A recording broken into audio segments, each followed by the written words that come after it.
Olá, seja bem-vindo ao movimento Consciência Hebraica. E hoje, no nosso Consciência Hebraica, você já sabe, é dia especial.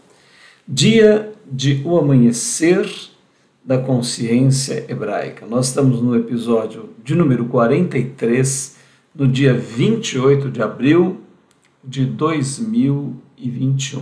E aqui nos ventos do nosso Consciência Hebraica, nós sempre costumamos explicar o porquê do consciência hebraica. Ora, das 4 potencialidades humanas, a essencial é a que mais se destaca. Nela a gente encontra consciência, o arbítrio, a vontade e o amor. Por isso, consciência é um reflexo da qualidade da divindade que permeia tudo e que faz característica no ser humano. O hebraico para nós é universal, o judaico é mais a história que ocorre no Oriente Médio, e que pertence essa espiritualidade a todos os povos, como a música clássica ou a filosofia. Sim, Jesus foi muito apresentado pelo helenismo, uma mistura greco-romana. Os pais da igreja aqui no Lutero, Agostinho, tiveram muita essa influência. Nós queremos um Jesus à hebraica, por isso buscamos o olhar original de Jesus sobre a espiritualidade humana. Venha com a gente, esse é o curso que mostra o início de tudo e de todas as coisas. Você vai entender passo a passo a consciência hebraica. Desejamos a você uma boa viagem e oferecemos o nosso jato. Maravilha! O que nós vamos compreender neste bloco? A ordem sacerdotal de Melquisedeque. Seja bem-vindo, que você fique aqui à vontade conosco. Nós estamos lentamente formando você com a consciência hebraica. Estamos vendo desde a origem de todas as coisas e mostrando passo a passo. Inclusive aqui agora nós temos a ordem sacerdotal de Melquisedeque. Melquisedeque é um personagem que aparece lá com Abrão. Nós estamos estudando a vida de Abrão, que vai se tornar Abraão e que vai dar origem de uma maneira especial a todo o povo de Israel. Na verdade, nós estamos vindo desde Adão, Estamos agora, passamos por Noé e outros personagens, e agora estamos em Abraão. Mas para entender o que é o sacerdócio de Melquisedeque, nós precisamos falar de Levi, o sacerdócio da ordem levítica, e ele está adiante no tempo. Então eu sei que algumas pessoas que acompanham e que não estão muito habituadas com a leitura dos textos hebraicos, ali do Gênesis, do Êxodo, da Torá, que são os primeiros 5 livros da Bíblia, fica um pouco confuso. Então eu vou repetir de forma lenta, devagar, dando várias informações. À medida que você ouve, vai ficando mais claro para você, você vai entender melhor. Ok? Então nós vamos entender a ordem de Melquisedeque, que é a ordem messiânica. Vamos explorar a ordem sacerdotal levítica e ver a história dela e qual que era a função dela no Antigo Testamento. Para isso nós vamos entender um pouquinho o que era o tabernáculo no Antigo Testamento. Também vamos dar uma pequena passadinha no templo, você vai entender como é que essas peças se montam. Vamos ver adiante o símbolo do pão e do vinho na ordem de Melquisedeque, que Jesus depois vai usar. Bom, sempre estamos falando de o fim anunciado desde o princípio, As várias relações de Gênesis e Apocalipse, as escrituras são hebraicas, elas tocam em todos os sentidos, Como se não houvesse separação de presente, passado e futuro, como na verdade não há. Leremos os escritos hebraicos como composição de mão única, que é surpreendente, fantástico e causa elevação espiritual. Então veja, olha, entendendo melhor a tribo de Levi e a função sacerdotal. Então, se você pegou aí o nosso último estudo, se você não, por acaso não assistiu, está vendo pela primeira vez, vá lá no YouTube, digita Consciência Hebraica, você vai encontrar o nosso canal lá. Lá tem uma lista chamada O Amanhecer da Consciência Hebraica, tem todos os episódios, você pode pegar o anterior ou pegar desde o início para entender passo a passo o conhecimento hebreu, a mente, a consciência hebraica. Então nós estávamos falando de Melquisedeque, falando sobre a ordem levítica e a ordem de Melquisedeque. E para não ficar confuso, nós vamos entrar um pouquinho agora na ordem de Levi. Você vai entender melhor como é que foi acontecendo isso. Por quê? Quando nós saímos lá de Adão, né, você viu aqui conosco, se você pegou do início, você viu o Adão simbólico, que está ali até o capítulo 3 do Gênesis, depois o Adão e a Eva genéticos, que vão estar participando da árvore genealógica que forma Jesus. E ali existem vários personagens, esses personagens passam por Noé, né, vindo de Adão, Noé, depois o filho de Noé Sem dá continuidade à genética de Jesus, por isso o povo é chamado de raça semítica, né, vem de Sem.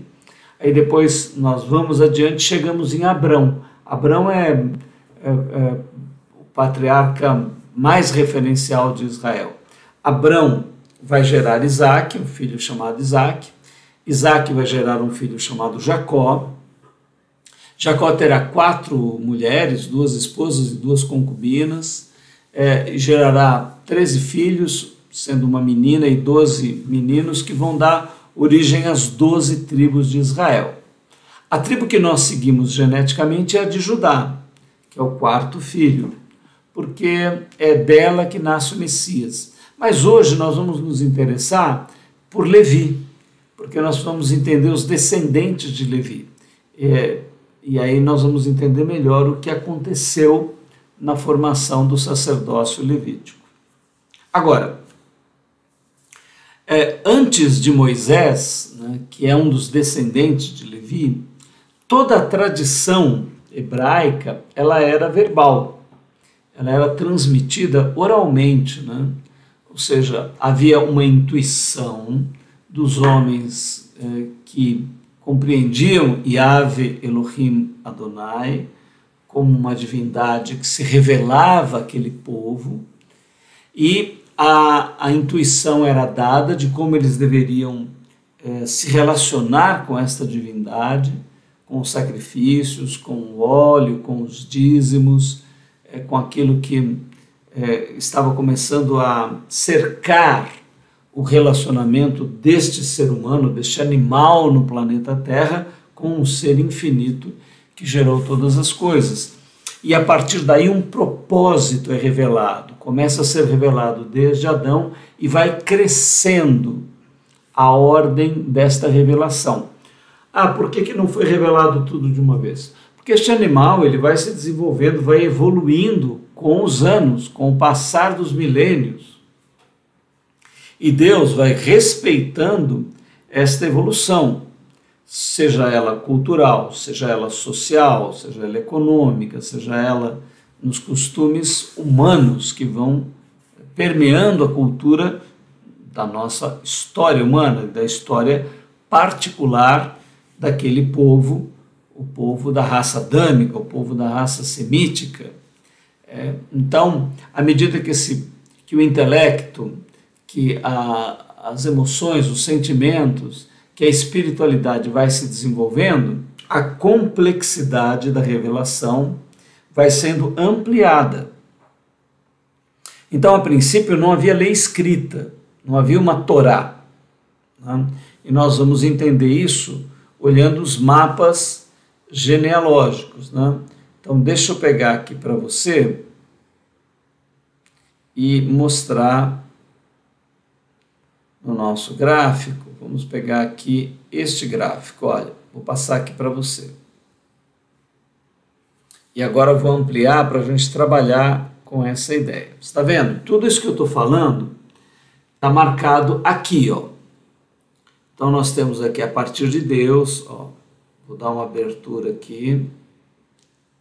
Então nós temos aqui, ó, Adão e Eva, primeiro o Adão e Eva simbólico, depois o Adão e Eva genético, tá vendo? Aí vem os descendentes. Só que aonde nós marcamos aqui com ouro, né, com uma cor amarelo-ouro, é onde está a genética de Jesus. Ó. Então Adão gera Abel, gera Caim, tá vendo? Mas quem que está marcado aqui? É o Sete. porque é dele que está vindo a história de Jesus. Estes homens e mulheres começam a receber uma revelação espiritual. Mas essa revelação espiritual, essa intuição, ela é inicial, ela é básica, ela começa a ser mostrada paulatinamente, né? E vai aumentando. Então, você vê aqui, por exemplo, ó, voltando aqui no gráfico, de 7, nós temos aqui a geração de Enos, depois Cainã, Malaleu, Jered, Enoque, Matusalém, Lameque, né? São personagens que você não lembra muito bem. Talvez você conheça Matusalém, que é considerado o homem que viveu mais tempo, né? Enoque, que foi arrebatado, primeiro caso de transladação que nós já vimos aqui, né? Enfim, chegamos até Noé. Esse é um personagem que você provavelmente conhece da Arca de Noé. Noé tem 3 filhos, Sem, Cão e Jafé. Mas aonde que está a parte genética de Jesus? Em Sem. Depois vem Arfaxede, Salá, Éber, Peleque, Reu, Serugur, Naor. E de Naor, Terá. E de Terá, Abraão. Que é Abrão a princípio, depois ele recebe o nome de Abraão. De Abraão, nós já estamos chegando mais próximos. Olha, essa revelação em Abraão, ela já é muito mais complexa. A divindade já revela a ele uma terra prometida. A princípio parece uma terra horizontal, mas nós vemos que é uma terra vertical. Ele fala de uma promessa de descendência para Abraão, que todas as famílias da terra seriam benditas nele, abençoadas por ele. Ele também é pai de todos os árabes, né, através da relação que ele tem com Agar. E Sara vai dar continuidade para a genética de Jesus. Então Abraão já recebe um sentido, uma direção, um propósito, uma missão muito mais profundos. Ele é um profeta, ele já começa a ter visões, revelações acerca do futuro da humanidade, do seu povo. A visão dele se amplia de uma maneira gigante. Ele olha para as estrelas dos céus, ele vê que este Criador está realizando promessas impressionantes. Então, em Abraão, já existe uma evolução espiritual muito grande. E nós continuamos. Vendo? De Abraão, você tem aqui a sequência. Abraão gera Isaac através de Sara. Isaac com Rebeca gera Jacó. Ele também gera Esaú, mas você vê que o ouro aqui vai seguindo. Não estava em Esaú. Por quê? Jesus vai vir de Jacó. Jacó tem 4 mulheres, Raquel, Leia, Bia e Zilpa. E aqui eles vão dar origem às 12 tribos de Israel. Olha lá, a tribo de José, de Benjamim, de Ruben, de Simeão e de Levi. De Judá, de Isacar, de Zebulon, tem a filha de Ná, tem a tribo de Dan, Naftali, Gade e Aser. Então, nós seguimos para Judá, mas hoje nós vamos ver a tribo de Levi. Eu vou abrir o gráfico de Levi. Por quê? Para nós entendermos que esta tribo é que foram tirados os sacerdotes. Mas só que aqui ainda não existe sacerdócio. Por quê? Olha, vocês lembram aqui do José? Nós vamos ver a história dele mais adiante. O José foi vendido pelos irmãos dele para o Egito. Vocês conhecem a história, né? O José era uma pessoa, é uma pré-figura que tipifica o Messias, né? Ele é vendido pelos irmãos, como Jesus foi vendido e traído. Ele vai para o Egito. Jesus também tem uma passagem pelo Egito. José tem uma figura do pão e do vinho que nós vamos ver, que é da ordem de Melquisedeque, que vai ser o sacerdócio representado por Jesus. Mas enfim, José é um tipo de Messias, né? Ele é uma figura representativa, não é que ele é uma figura, não é que ele é o Messias. Ele representa, ele simboliza Como Moisés também tem esse símbolo, ou Noé tem características, né, de Noé, de Abraão, de Moisés, que já prefiguram, simbolizam as qualidades de Jesus. Então, José é vendido para os irmãos, depois há uma grande fome naquele lugar, e eles vão buscar alimento, e José se tornou sacerdote, José se tornou governador do Egito, né? Através da compreensão dele, do entendimento dele, da capacidade dele, da direção de Deus. E ele depois acaba acolhendo os irmãos, e eles então se mudam para o Egito. E aí passam 400 anos, e eles acabam de convidados, honrados, se tornam escravos. Então veja, há um intervalo nesse gráfico que você precisa compreender de 400 anos. Ó, deste personagem aqui, que é José, né, que é um dos filhos de Jacó, e que o irmão dele é Levi, passam-se 400 anos, e quando você vê aqui os personagens de José e de Moisés, entre José e Moisés tem 400 anos. Moisés vai descender dessa tribo aqui, ó, que eu vou abrir o gráfico para você daqui a pouquinho, ok? Então vamos voltar aqui para o nosso PowerPoint e aos pouquinhos você vai entendendo, né? Então aqui, ó, linha cronológica, você já entendeu um pouquinho, né? Que de Abraão gera Isaac, Isaac gera Jacó, Jacó gera Levi, e lembra-se, gera José também. José que é vendido para o Egito e depois salva o povo dele, uma figura de salvação, tipificando o Messias. Aí passam-se 400 anos, porque eles ficam no Egito. Essa linha aqui, ó, de Levi, até depois Levi tem 3 filhos, Coate, Merari, ou Merani, e o Gerson. Então aqui, ó, formam a tribo dos Gersonitas, Coatitas e Meranitas, tá vendo? Ó? Esses 3 filhos de Levi. Coate vai gerar Anrão, Izar, Hebron e Uziel. Mas de Anrão vai nascer Moisés, Miriam e Arão. Então, entre Moisés e Jacó e José tem 400 anos. Moisés é que vai dar origem à Torá que nós conhecemos. Então, agora você começa a entender a linha cronológica, né? Até Moisés, toda a tradição, como é que ela era? A tradição era escrita, a tradição era verbal, era oral, né? Os homens recebiam, faziam uma vivência, serviam aquela divindade misteriosa, Yahvé Elohim Adonai, seguiam, eles não tinham ídolos, eles não tinham relação com mortos, eles não tinham várias divindades, então eles já tinham essa instrução que vinha deste ser que os guiava, desde Adão, intuitivamente. Mas não havia nada registrado. Qual é o homem que vai dar início aos registros escritos?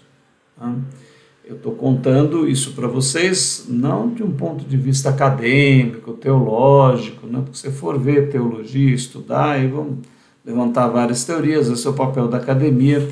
Eu estou contando para você a linha mais ortodoxa da Bíblia, né? Uma visão mais escritural, que você lendo a Bíblia, você vai pegar esses dados ali, e não estou preocupado aqui em te passar teologia do Antigo Testamento, porque nós entraríamos numa outra seara, né? Então vou te dar a visão mais ortodoxa, a espiritualmente mais aceita. E a academia tem o papel dela de pesquisa, duvidar e colocar várias coisas, dizer que Moisés nem existiu, dizer que isso foi escrito muitos anos depois e que Moisés foi um personagem mítico, enfim, não vou entrar nesse ponto.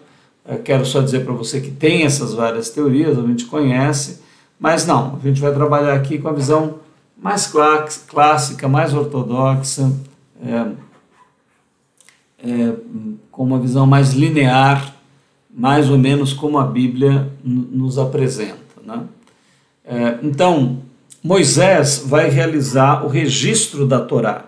Então, os 5 primeiros livros da Bíblia vão ser compostos, e aí sim nós passamos a ter a lei na pedra, a lei escrita, a lei detalhada, a lei minuciada, que vai ser estudada, que vai ser repetida, que vai ser memorizada.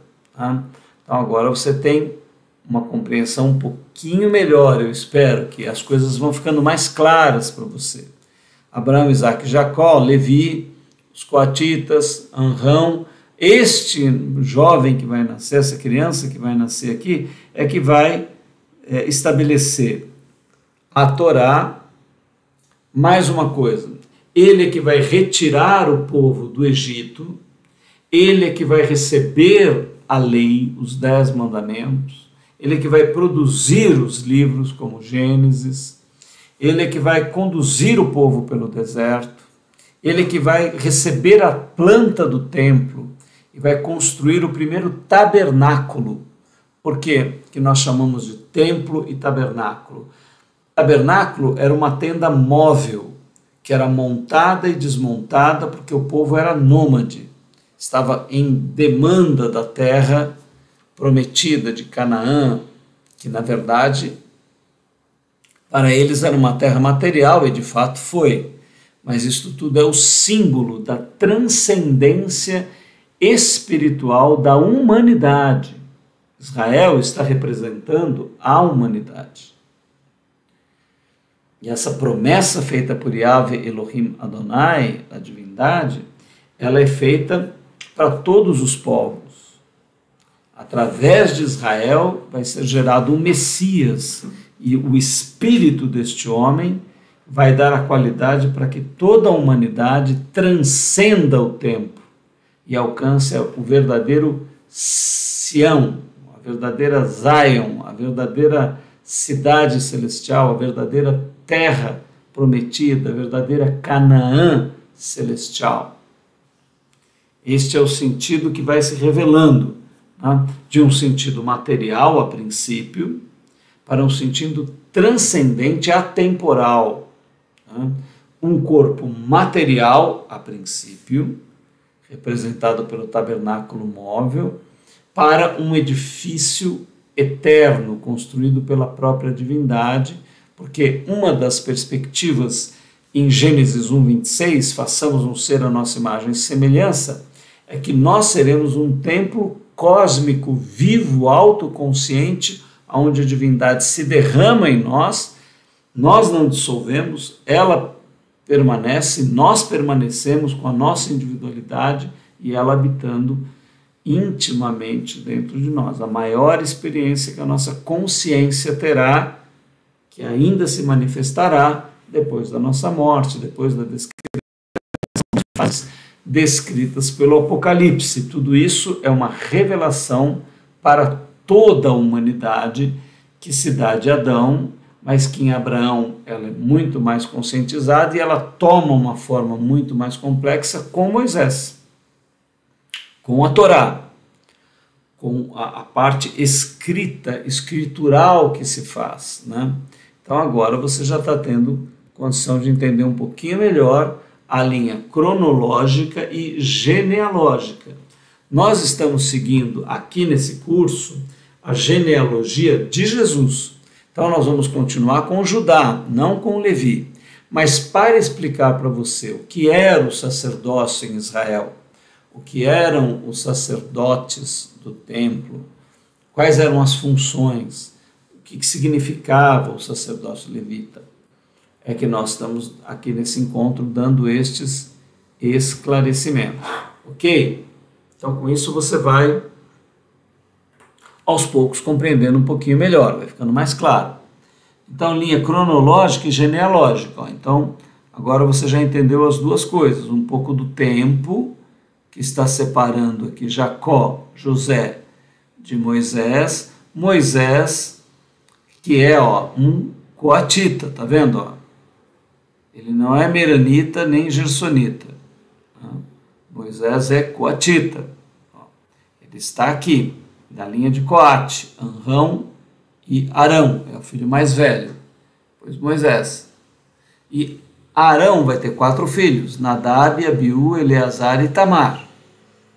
2 irão morrer aqui, e 2 continuarão esse sacerdócio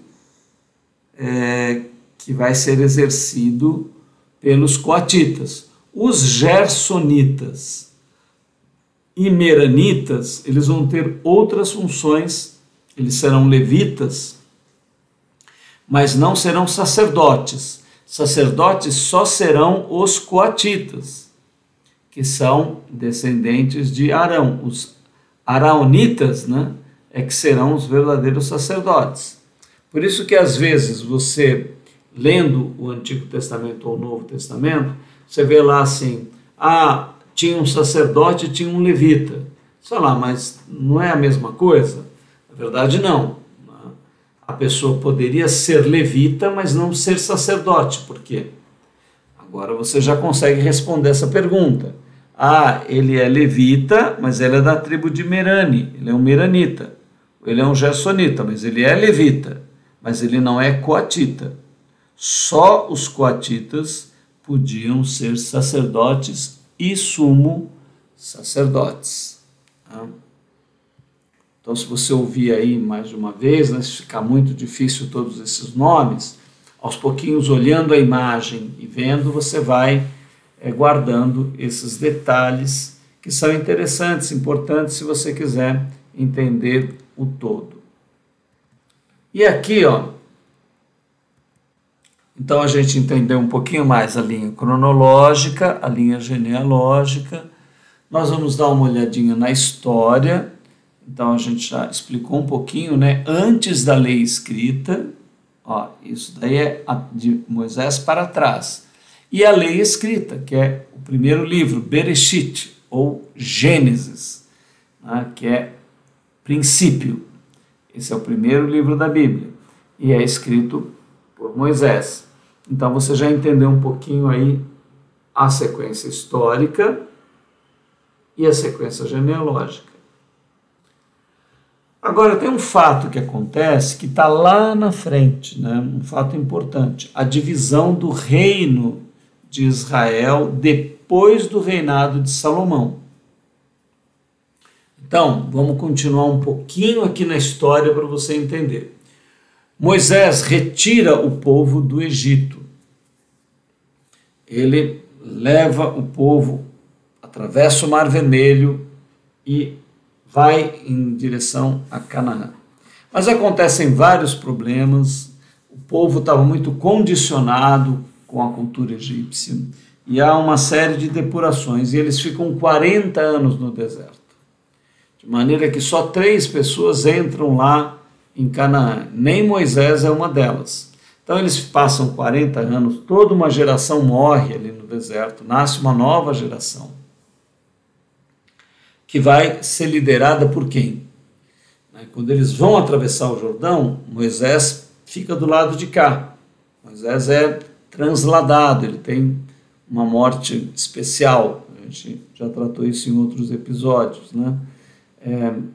E são 3 homens que são transladados nas escrituras, que é Enoque, o primeiro, Moisés, o segundo, e Elias, o terceiro. Não tem morte por putrefação, eles dissolvem energeticamente, né? Ficam mortos, não estão ativos por aí, mas a morte deles é diferenciada, né? Então, Moisés fica do lado de cá, e quem é que conduz o povo para a conquista de Canaã? Josué. Até tem um fato muito interessante, que o nome Josué é o mesmo nome de Jesus. Tem 3 nomes que você vê na Bíblia que são escritos diferentes, mas que têm a mesma origem. Isaías, Josué e Jesus é o mesmo nome. É como se fosse Peter, Pedro e Pierre. Pierre é francês, Peter é inglês e Pedro é português. Mas o nome é o mesmo, são só versões diferentes. Josué,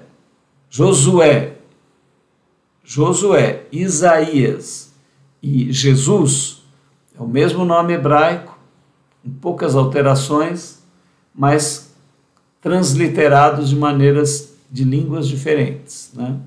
Então, quando Yeshua é levado para o grego, por exemplo, ele é transliterado como Joshua. Por isso que quando do grego vem para o português é Josué. Agora, quando Yeshua é levado para o latim é Jesus. Aí quando do latim é trazido para o português, vira Jesus. Mas a origem do nome é a mesma, né? Como se fosse Pierre e Pedro. Então, Moisés fica do lado de cá e Jesus entra. Ora, isso já é um símbolo profético, né? Significa que a lei vai até um limite, mas ela não consegue alcançar o atemporal, porque ela servia como um aio, né? Como um criado, como um servo, como um condutor, como alguém que vai educar o Israel por um período, né? Externamente. Ela servia como um aio, né? Como um instrutor. Mas ela não é perfeita, ela não lida com as coisas de uma maneira perfeita, porque ela cuida do externo, ela cuida da aparência, ela cuida da religiosidade de Israel. Mas a espiritualidade nunca é controlada de fora, guiada de fora, ela precisa ser viva, chama de fogo, viva, dinâmica, dentro da pessoa. Por isso que nós devemos dar o salto da religião, que é a água fria. Nós temos que ter o fogo do Espírito para que haja o vapor, a explosão, o sentido da dimensão espiritual, que ela é fogo, que ela é viva, que ela é ética, ela não se preocupa com a moral, né? Ela é ética. Jesus era pura ética, ele era pura espiritualidade, por isso que a religião da época o condenou, o matou, por causa deste vento impetuoso que ele era na dinâmica do Espírito. Então, Josué entra lá na terra, conquista aquela região toda, as tribos são divididas ali, as 12 tribos têm território em Canaã, e depois de Josué vem a época dos juízes, que eram homens levantados, não havia um rei, Israel não tinha rei, não havia monarquia em Israel, era Deus, era uma teocracia viva. Deus dirigia o povo através dos sacerdotes, dos profetas e dos juízes que ele levantava, era um sistema tripartite, né? Não havia rei. Mas chega uma hora que eles reclamam que querem um rei, porque todos os povos tinham um rei e eles também queriam um rei. Deus adverte que isso traria problemas para ele, que não era a solução dele para o povo, ele queria ele governar diretamente o povo. Mas, devido à insistência do povo, ele fala, vocês vão sofrer com o rei. Então tem o primeiro rei que é Saul, ele dá uma baita confusão com o reinado de Saul. E depois então vem Davi, e Davi passa o trono para Salomão. Só que Salomão acaba construindo o templo, então tem uma mudança do tabernáculo que Moisés edificou, que era móvel para o deserto, que permanece aquele tabernáculo móvel quando eles se fundamentam, quando eles saem da vida nômade para a vida sedentária, que eles ocupam agora territórios, mas o tabernáculo continua como centro de adoração. Só Salomão é que vai construir um templo físico, que é o templo construído por Salomão. Lá os sacerdotes levitas também irão operar este templo, porque eles vão continuar o mesmo trabalho que eles faziam lá nos sacerdotes. E depois de Salomão, tem uma divisão. Salomão não consegue passar o reino para o seu filho, quer dizer, ele passa o reino para o seu filho, mas quando o filho dele vai assumir, ele tem uma atitude horrível e acaba dividindo o reino.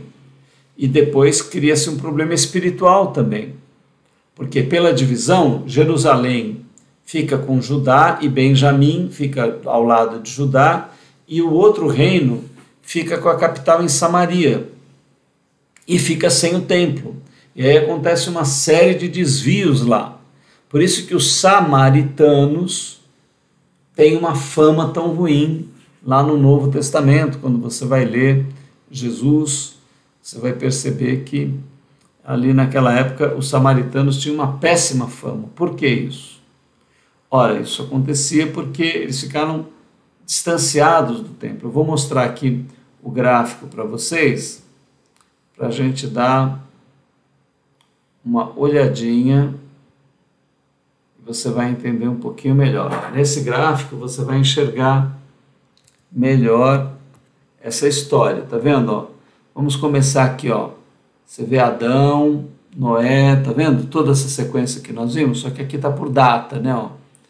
Abraão, aí aqui, ó, nasce Jacó, José, aí vem a história que eu contei para vocês, eles vão para o Egito, tá vendo? Jacó é apresentado ao faraó, 1870, tá vendo? Depois tem a época do Êxodo, ó, que está 400 anos depois, mais ou menos. Aí aqui está a época de Moisés. Depois vem Josué, tá vendo? Ele que entra em Canaã. Aí vem o período dos juízes, tá vendo aqui, ó? E depois dos juízes vem o primeiro rei, que é o rei Saul. Olha aqui, ó. Rei Saul. Depois o rei Davi, Salomão. Ele é que é o primeiro templo, há mais ou menos 1000 anos antes de Jesus o templo é construído. E aí então acontece a divisão dos dois reinos. Ó. O reino de Israel fica com a capital em Samaria e tem Jeroboão como rei, e é o reino do norte, região norte dos territórios, e Judá fica com Benjamim, com a capital em Jerusalém, e o Roboão, que é o descendente do Salomão, e é chamado Reino do Sul. Aqui em Jerusalém é que fica o templo, Samaria fica sem o templo. Então aqui começa uma história que você vai começar a compreender, né? Vai entender. Bom, vamos voltar aqui para o nosso PowerPoint.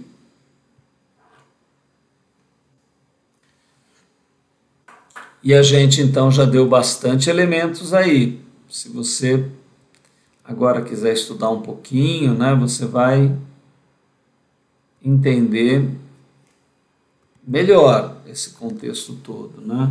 Então a gente viu a linha cronológica e genealógica, a história antes da lei escrita, a lei escrita por Moisés, e o fato importante, a divisão do reino de Israel, depois do reinado de Salomão e o templo, né? Então a diferença aí, agora você já sabe distinguir o templo, que era fixo, do tabernáculo, que era móvel, usado no deserto.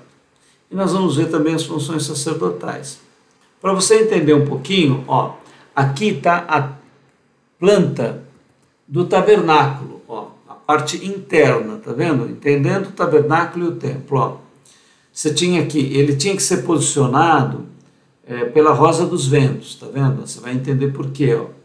Norte, sul, leste, oeste. Ele sempre era posicionado nessa posição. E o lugar santíssimo ficava a oeste, tá vendo? Aí tinha aqui, ó, uma espessa coluna, né, um muro de linho que fechava essa parte. Ela era fechada de uma maneira tal que essa parede de um linho muito grossa não tinha nem abertura. Ela era uma cortina e o sacerdote não podia remover a cortina para entrar, porque era vedada, só ele podia ver o interior, ter contato. Então ele tinha que se arrastar por debaixo dessa espessa cortina para poder entrar no lugar santíssimo. Então, são sempre 3 divisões no templo. Ó. Essa é a área chamada de Pátio dos Gentios, porque todo mundo podia entrar aqui, está vendo a leste? Todo mundo poderia entrar aqui. Mas aqui, ó, nesse lugar, só os sacerdotes. Então aqui é o lugar santo. E tinha esse lugar santíssimo onde ficava a arca, só o sumo sacerdote, uma vez por ano, no dia do Yom Kippur, que era o dia da expiação. Os judeus comemoram até hoje o Yom Kippur, só que não como a lei determina, porque não tem templo, né? O templo é destruído no ano 70 pelo general Tito, um romano, e até hoje não tem mais templo. Estão falando de uma construção que seria aí, vamos dizer, quase que o quarto templo, porque o primeiro templo foi Salomão, depois teve uma grande reforma lá com Zorobabel, quando eles voltam da Babilônia, né? Depois tem o templo de Herodes, que foi construído por ele, de uma obra grandiosa, ele reforma todo o templo. Depois foi destruído por Roma, no ano 70, e agora dizem que vão construir, né? E as escrituras também profetizaram que esse templo seria reconstruído. Então estamos aguardando aí o cumprimento desta profecia. E aqui você tem as três divisões básicas, ó. Lugar, pátio dos gentios, o átrio dos gentios, né? Divisão dos gentios, o lugar que os sacerdotes entravam para oferecer o sacrifício, só os sacerdotes, e um espesso véu de linho. O sacerdote se arrastava aqui por baixo, e o lugar santo só no dia do Yom Kippur, a oeste, é que eles ficavam. E as tribos também tinham posições exatas com as suas bandeiras e cores a cada movimento aqui, ó. Vou mostrar para você.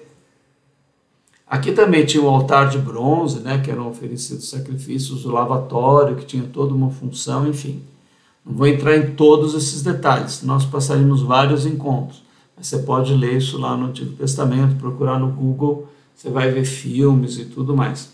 Olha aqui, ó, a importância da Rosa dos Ventos, né? Porque ao norte ficavam as tribos de Aser, Naftali e Dan, tá vendo? Ó? Elas tinham que ficar a norte, né?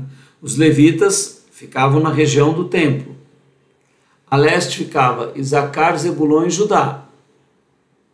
Ao sul ficava Ruben, Simeão e Gade. E a oeste Manassés, Benjamim e Efraim. Então as tribos tinham posições com as suas bandeiras, com as suas cores, situadas aqui ao redor do tabernáculo. Esse era o acampamento do tabernáculo. Aqui, ó, uma vista de cima do tabernáculo. Ó.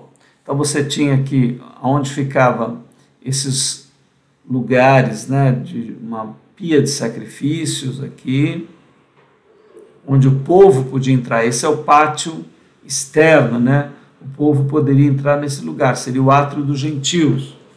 Aí aqui dentro, eu vou mostrar um corte para vocês, vai estar o Santo dos Santos e o lugar santíssimo. E as tribos ficavam posicionadas, como você viu no slide anterior, ao redor, e a tribo de Levi ficava aqui na área do tabernáculo. Olha agora esta região aqui, ó. Essa região aqui, nós vamos agora ver a planta dela, tá vendo?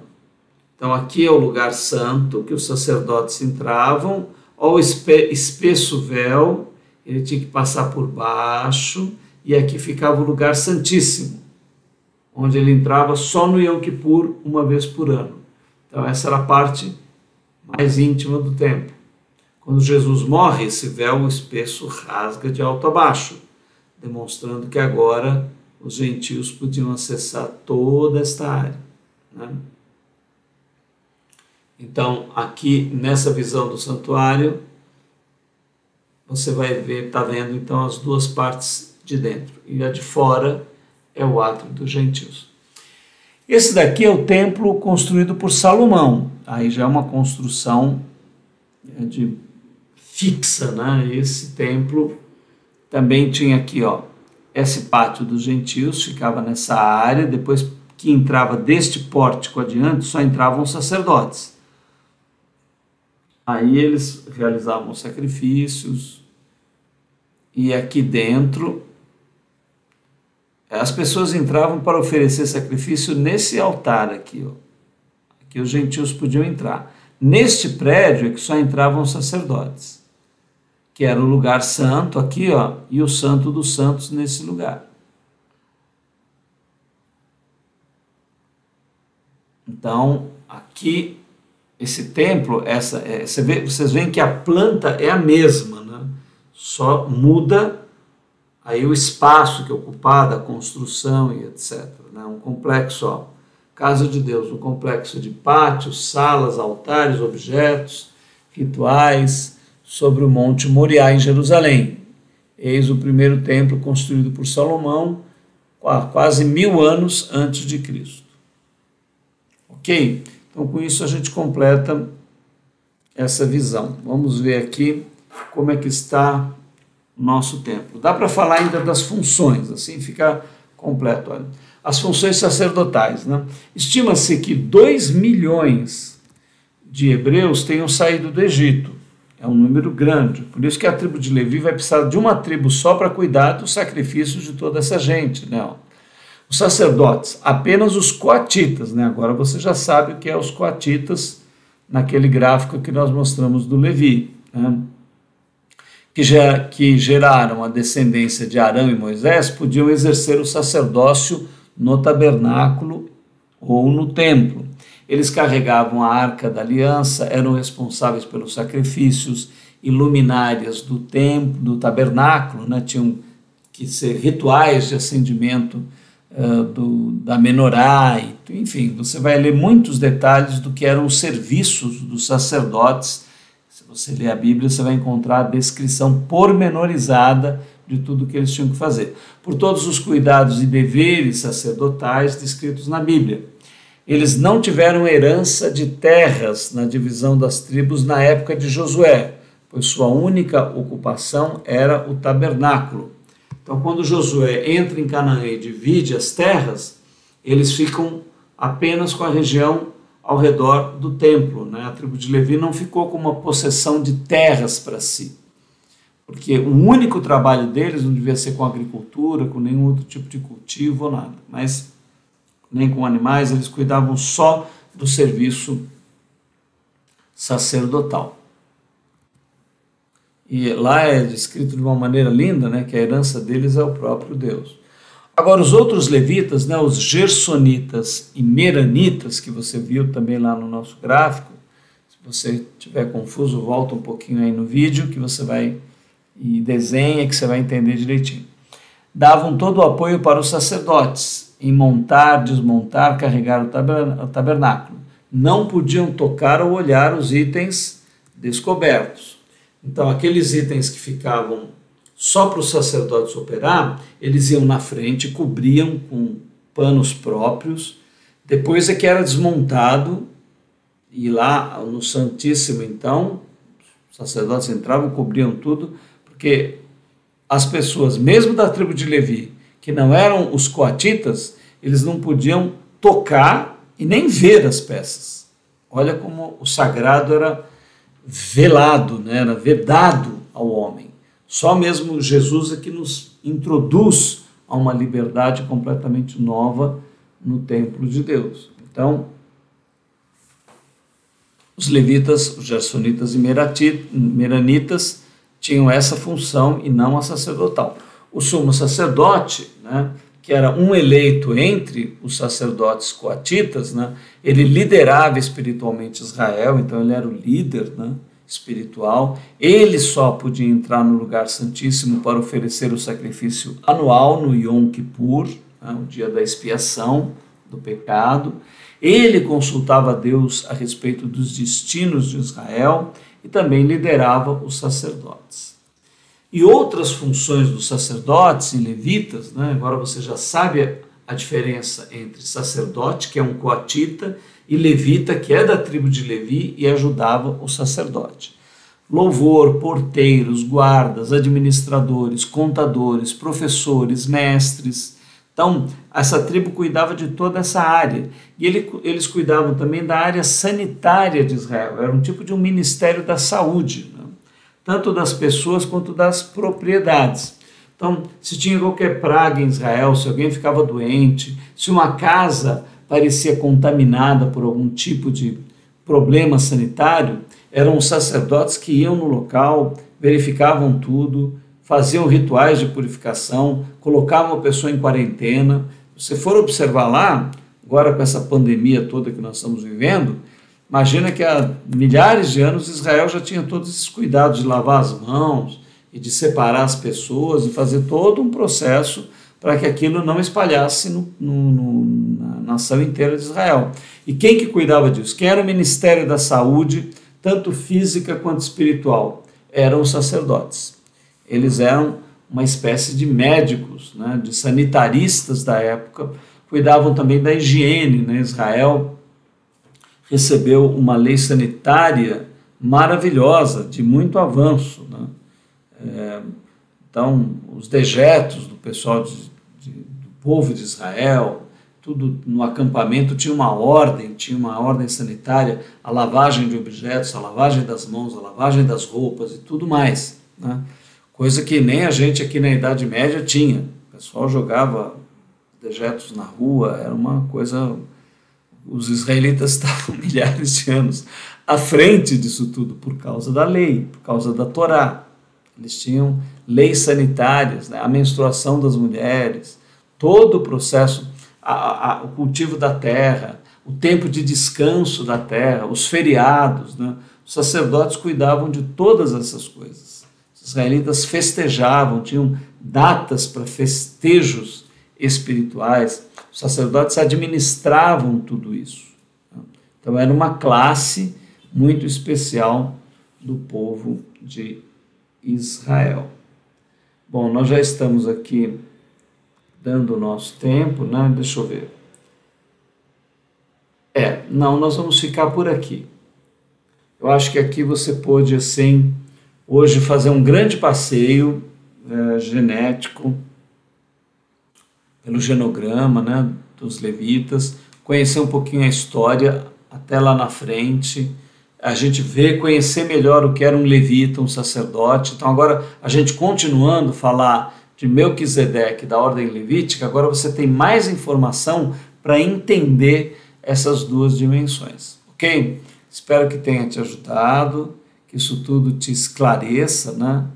Que você possa compreender essas coisas todas com mais claridade, com mais entendimento, né? Isso vai ser assim importante para você poder entender todo esse desenvolvimento da história de Israel. Então eu quero agora aqui finalizar o nosso estudo de hoje, né, pedindo para que você divulgue as nossas redes sociais. Nós estamos aqui no YouTube, né, você pode se inscrever, indicar o nosso canal, deixar teu like, fazer um comentário, indicar para um amigo, né, o Consciência Hebraica no YouTube. Também estamos lá no Telegram, é um grupo que tem todo o passado. O Telegram você acessa tudo que já foi publicado. Instagram e Facebook estamos melhorando. Nós somos o movimento Consciência Hebraica, desejamos a você vida espiritual, crescimento, maturidade, que esse conhecimento milenar, milhares de anos de sabedoria possa entrar no teu coração e conduzir você pelo mundo material em direção ao infinito, ao eterno, ao centro de todas as coisas. Shalom Adonai, que a graça e a paz, que o Salem Aleikum, que a paz esteja no teu interior. Até o nosso próximo encontro, não perca a consciência hebraica e vai se tornar cada vez mais hebreu no sentido espiritual, que é ser um seguidor, um discípulo de Yeshua HaMashiach.